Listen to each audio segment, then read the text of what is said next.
Alright, Shalom Israel. Before I get started, I want to give all praises, glory, and honor to YAHAWAH, Ba'ashem, YAHAWAHSHI, Ba'ashem Rakakadash.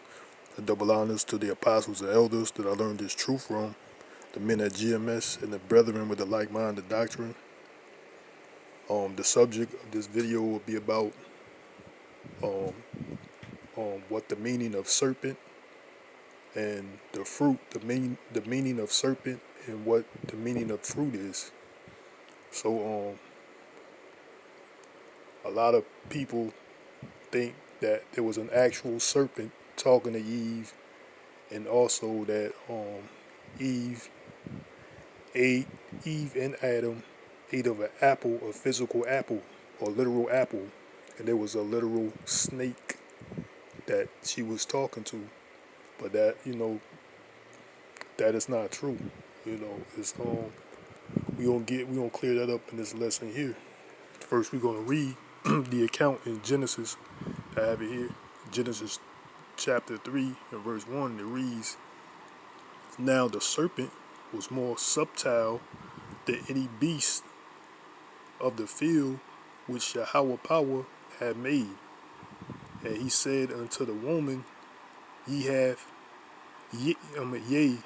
hath YAHAWAH said, ye shall not eat of every tree of the garden."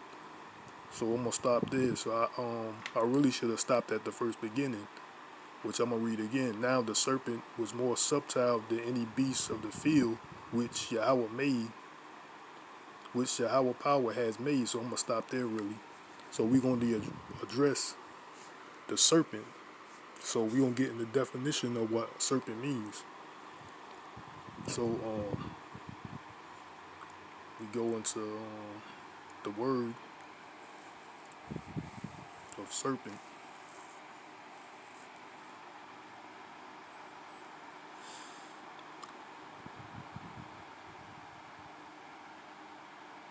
So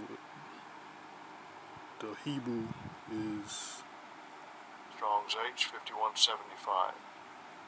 Nachash. Nahash. Salakia. But it doesn't really give you a good definition of what snake is. It's basically going to it says serpent, snake. So it says serpent here, so we gonna get the definition of serpent. I have it already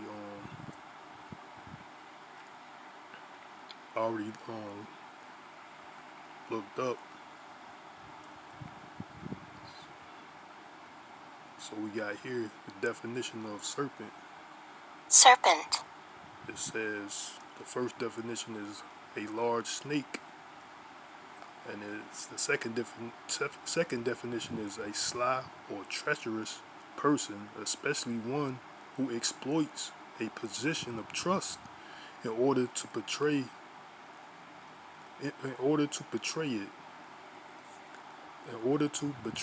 So is that not the account what's happening here in Genesis chapter 3 and verse 1?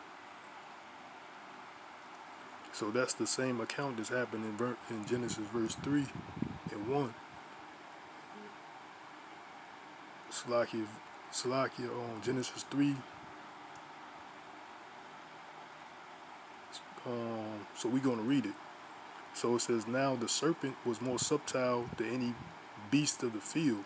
We get into that word subtle too, "which YAHAWAH has made, and he said unto the woman, yea, hath YAHAWAH said, ye shall not eat of every tree of the garden. And the woman said unto the serpent, we may eat of the fruit of the trees of the garden, but the fruit of the tree which is in the midst of the garden, YAHAWAH said, ye shall not eat of it, neither shall ye touch it, lest ye die.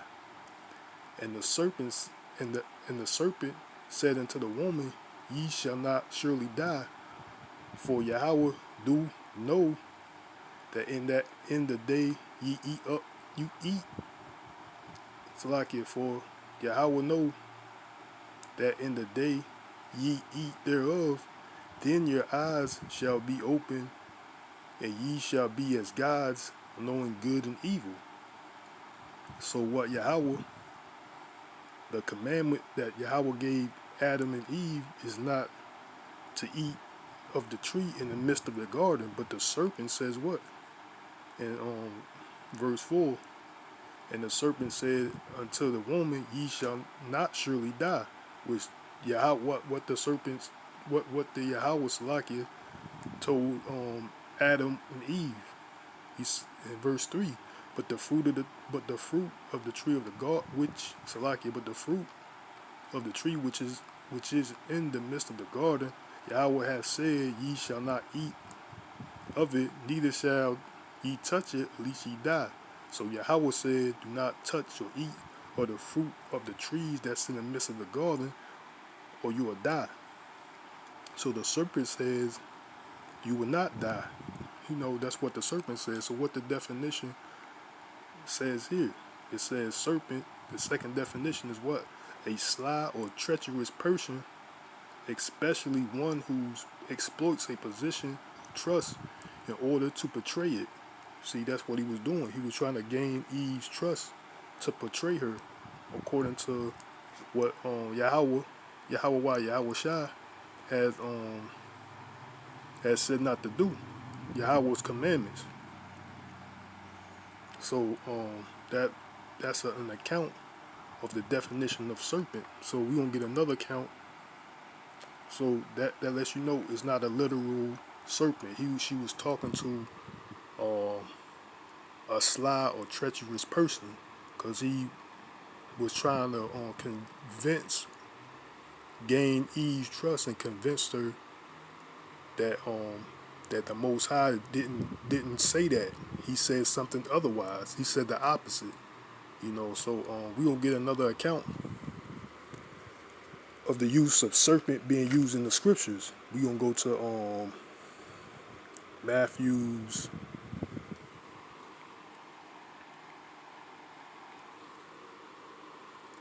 chapter 3. We gonna start at verse 7, and it reads, but when he's we can start at verse 6. And we're baptized of him in the Jordan, Salakia.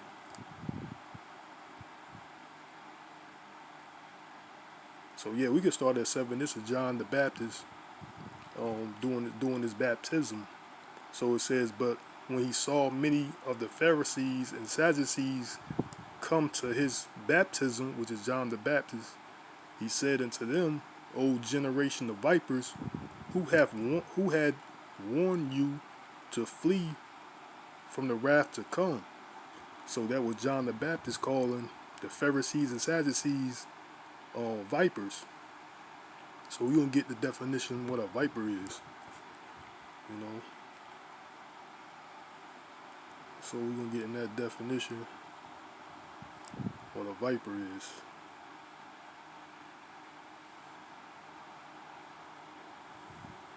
Strong's G 2191. Echidna. Echidna. So it's a Greek word, echidna, whatever. So it says a viper, offspringing of vipers, and the second definition was addressed to cunning, malignant, wicked men. So that's a man being cunning. What a cunning person is, a crafty or being deceptive. That's what cunning means. I'm getting the definition of cunning real quick.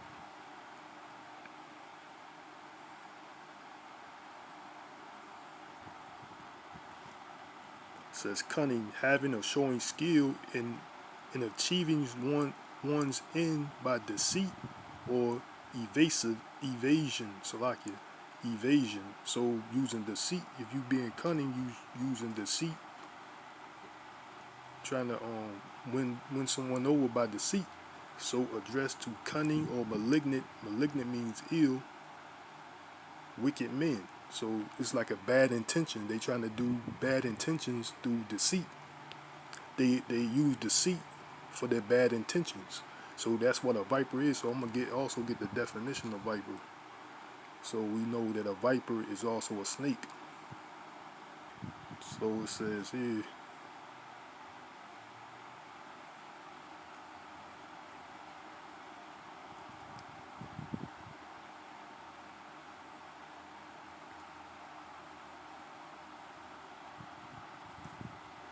yeah, right here it's like it. It says viper. It says snake.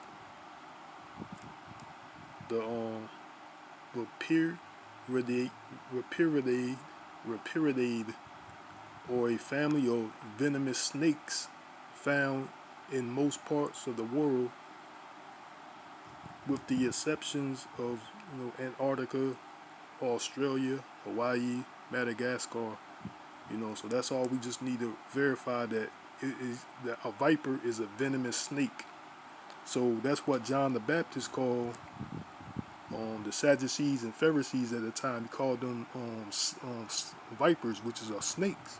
So that's an account which basically verifies that Eve in Revelations the third chapter, she was talking to a deceit, a cunning. Go back to Revelations chapter 30, Revelations, Slakia, Genesis 3 and verse 1. So that word, that's what verse 1 in it reads, now the serpent was more subtle than any beast of the field which Yahweh power has made. So that word subtle also means crafty. So we know snake is a deceitful person, and there's an account in Matthew's that we seen John the Baptist called the Sadducees and Pharisees vipers, which are snakes, which he was meaning they was deceitful. It was deceitful. So we gonna get to the word subtile. Strong's H, 6175.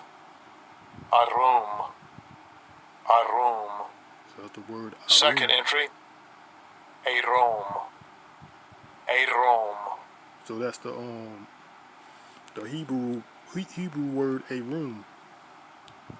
So it says subtile, shrewd, crafty. So that's the words crafty, sly, sensibly, crafty, shrewd, sensible, prudent. So he was very crafty. He was very deceitful than any beast. And also the scripture and the Most High likened men unto beasts. There's plenty of accounts in the scriptures of that, of men of the Most High liking or comparing men to beasts. So that's why he says it there. Now the serpent, which the serpent at this time is a man, which is a cunning or deceitful man, was more, the serpent, the deceitful man was more cunning than any beast of the field which Yahweh has made. So that's why that's what he used there to deceive Eve. He deceived her into believing not what Yahweh said, what he commanded. So we also gonna get another account in the New Testament. We go to the same back the book to the book of Matthew's, chapter 12 and verse 34.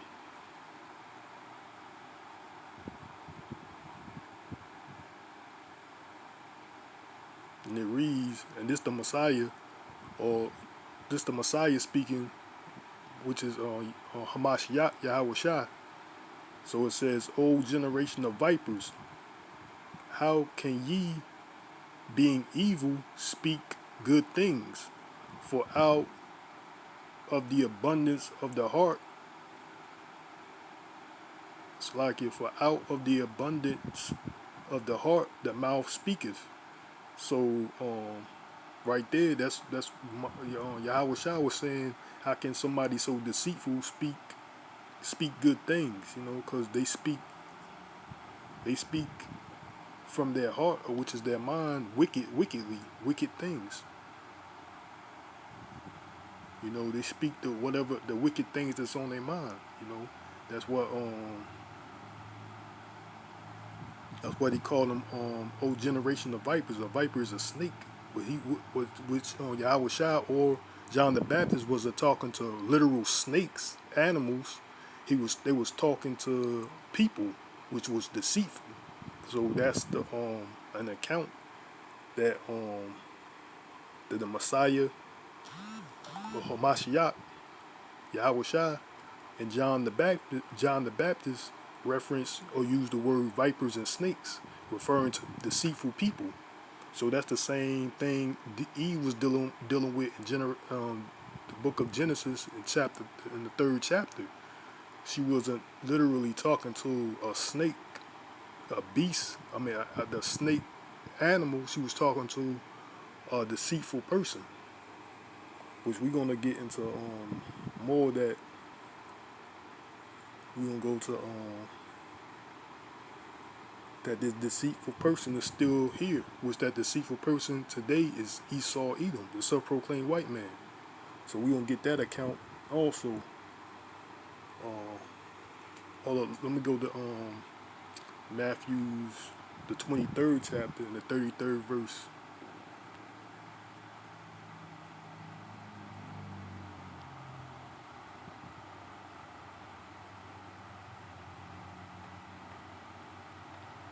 And it says here, ye serpents, ye generations of vipers, how can ye escape the damnation of hell? So that's the Messiah. That's in red letter.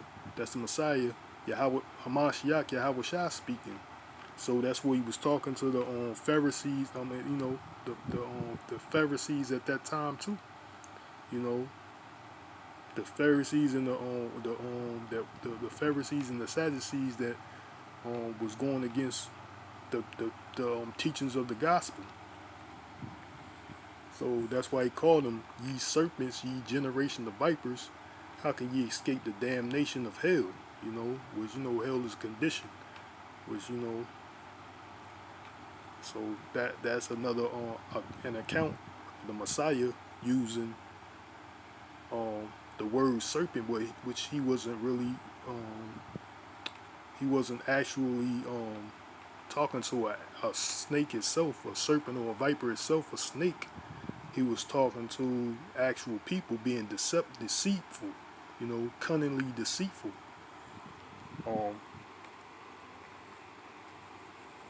So we're gonna get that that serpent still being that deceitful man is still on the earth. That spirit of that deceitful man, which was in that serpent, which was in the Garden of Eden, which was in Cain, and which is now it's in Esau Edom, the self-proclaimed white man. We're gonna get that account in Revelations 12. Revelations 12 and verse 9. So it says, Revelations 12 and 9, and that great dragon was cast out, that old serpent called the devil and Satan, which deceiveth the whole world. He was cast out into the earth, and his angels was cast out with him.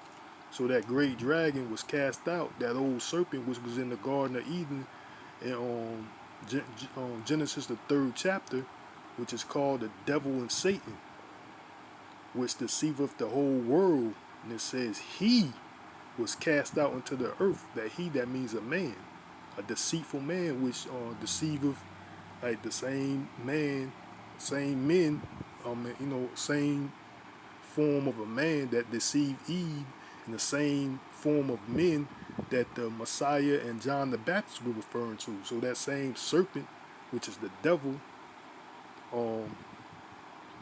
he is a man. That's a snake-like man.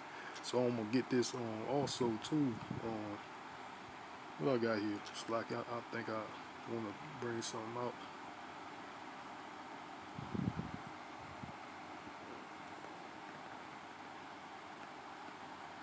Yeah, I brought it out already. The definition. Yeah, I'm gonna say it again.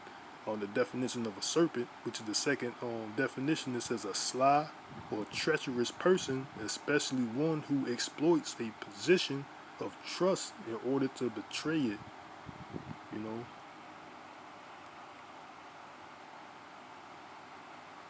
So yeah, that's what I want to get, just to clarify that a serpent is deceitful, and I want to bring this out also,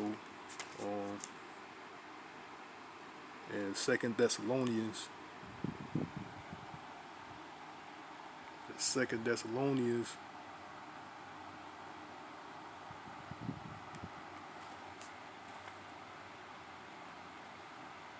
the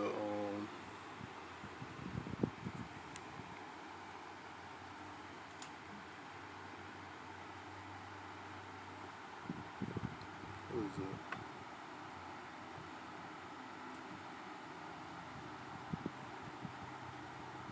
Yeah, the ninth chapter, the Second Thessalonians chapter 2, and ninth chapter. It's like the ninth verse, second chapter, and the ninth verse, and it reads, "Even him." It's like I'm gonna start at verse 8. Salakia. Second Thessalonians chapter 2, starting at verse 8.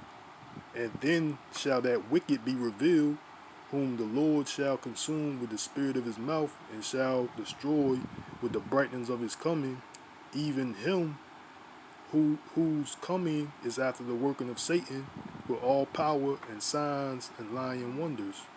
So that man of sin being revealed, which is talked about in Revelations, the 12th chapter and the ninth verse, where it said that old serpent, which is called the devil and Satan, which is being identified in Second Thessalonians 2.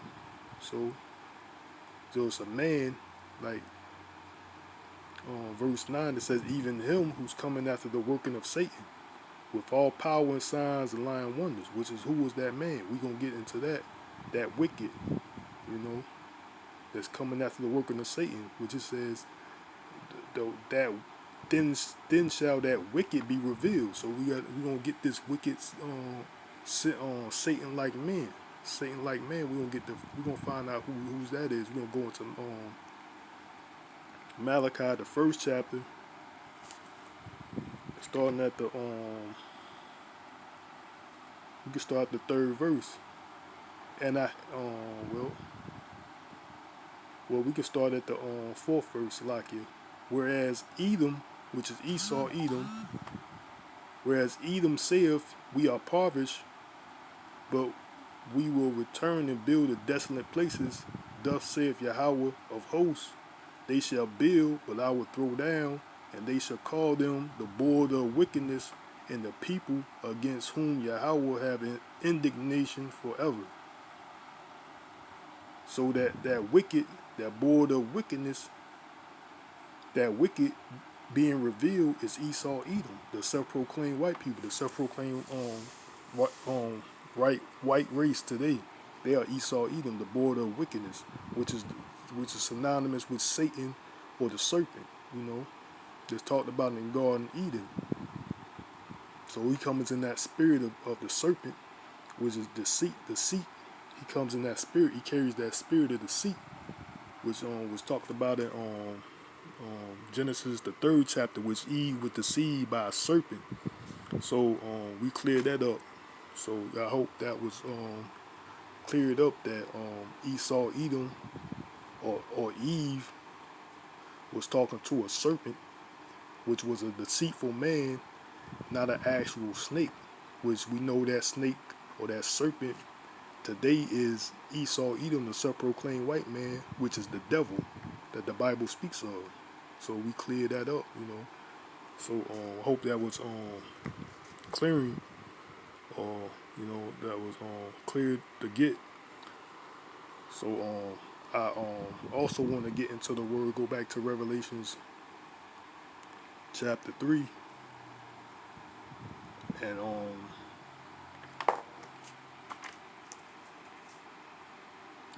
and we gonna see.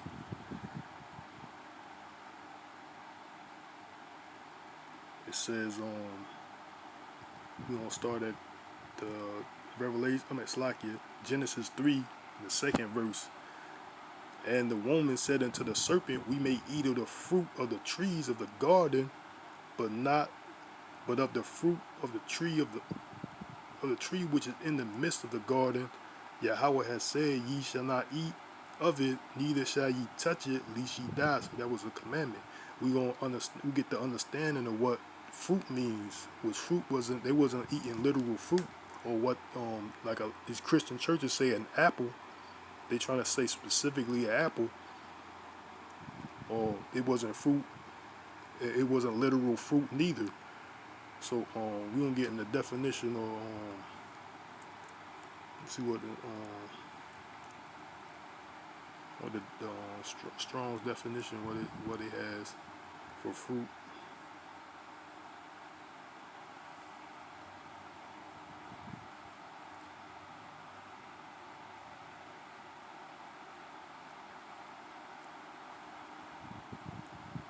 Strong's H6529. Peri.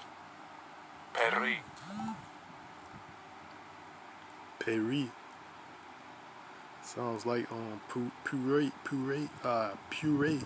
like that. It's a fruit cocktail or something like that. It's like fruit juice type something made. It's not really fruit juices, but it's somewhat like fruit juice puree or something like that. But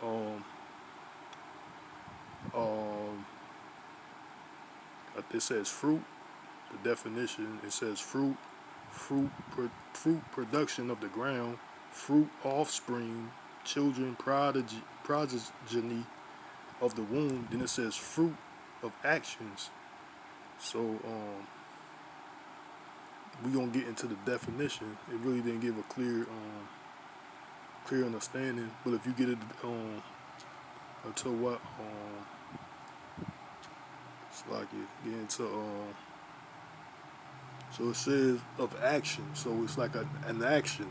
So you act upon something. So we're gonna if you act upon something, that means it's an ideal or a command. You know. So we're gonna get the definition of fruit. Etymology. It says fruit. It says any vegetable produce useful to humans or animals. It says Old English fruit eaten as desserts, harvest, virtuous action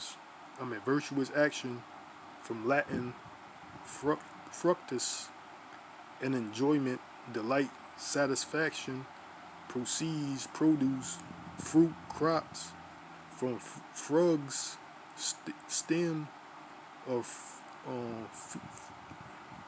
how you pronounce this word again?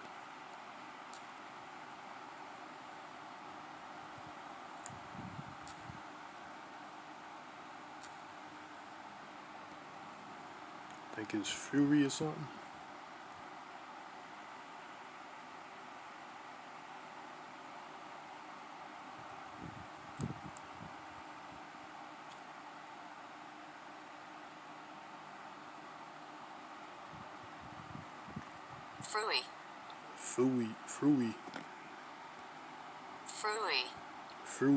Fruity.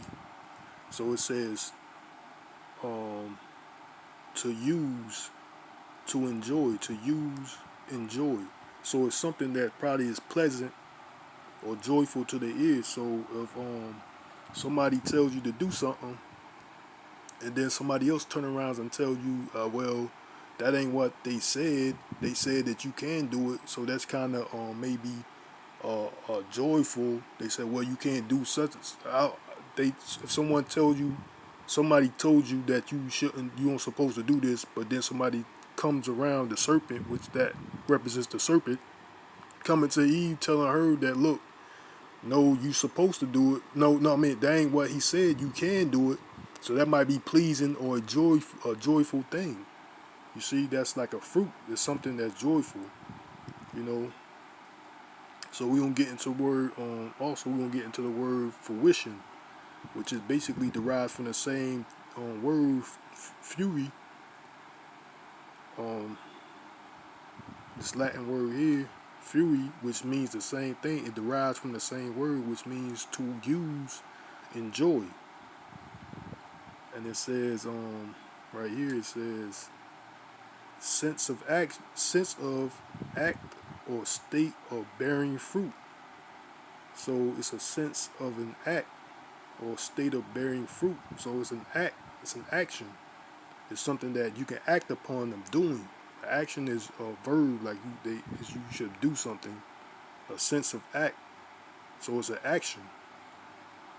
So fruition, which comes from the same. We don't get that definition of fruition too.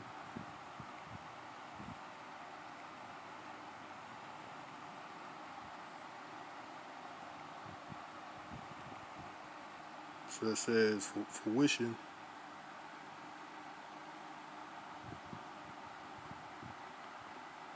It says first definition. Fruition. It says pleasurable use or possession. So it's pleasurable use. So something's so it's a pleasurable use. It might seem pleasant to the idea of not of doing something you was told that you shouldn't do.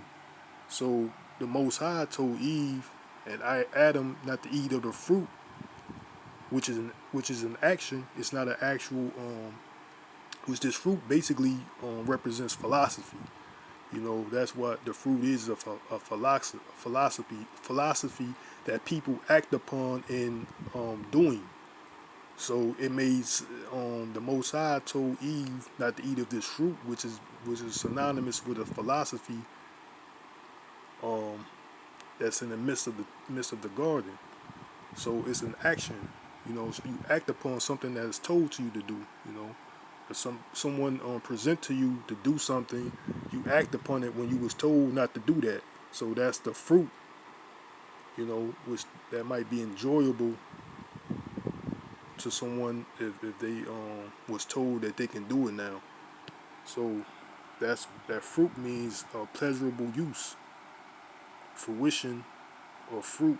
You know, so I hope that wasn't confusion. I hope I ain't confusing anyone off that, but that fruit was basically a philosophy that was presented by the serpent to by the serpent to Adam and Eve, another way of living, which YAHAWAHSHI forbade by command. You know, His word is a commandment. He forbade them to eat of this fruit.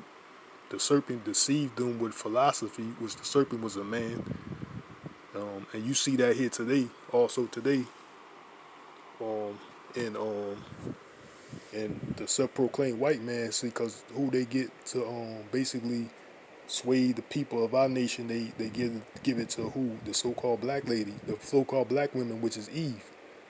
They present it to her, then she try to sway everybody else in the nation to follow her ways, you know. So they definitely use the weaker vessel, you know, like just like in the account in Genesis with Eve, the serpent, which is Esau Edom, he in the spirit of the serpent.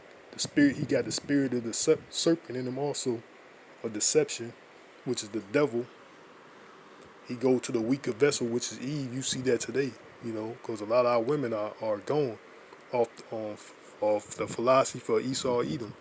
You know, that seemed pleasing, like to, you know, like it says fruit, it says enjoyable. If you can do what you will, which is that philosophy they got out, Esau Edom, you know, he got that philosophy that, hey, do what you will, do what makes you feel good, you know.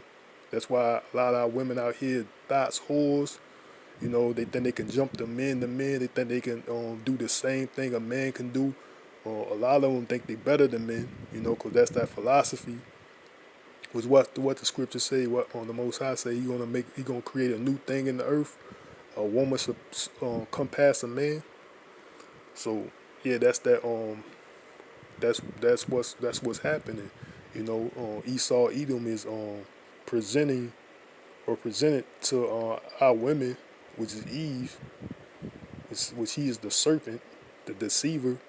He's planted these philosophies in our mind, the weaker vessel, because you know he's strategy, he's cunning, he broken down the whole family structure, and want you to rely on his system. So she relies on his system so she can benefit. All these different um um assistance by the government, which is controlled by Esau Edom.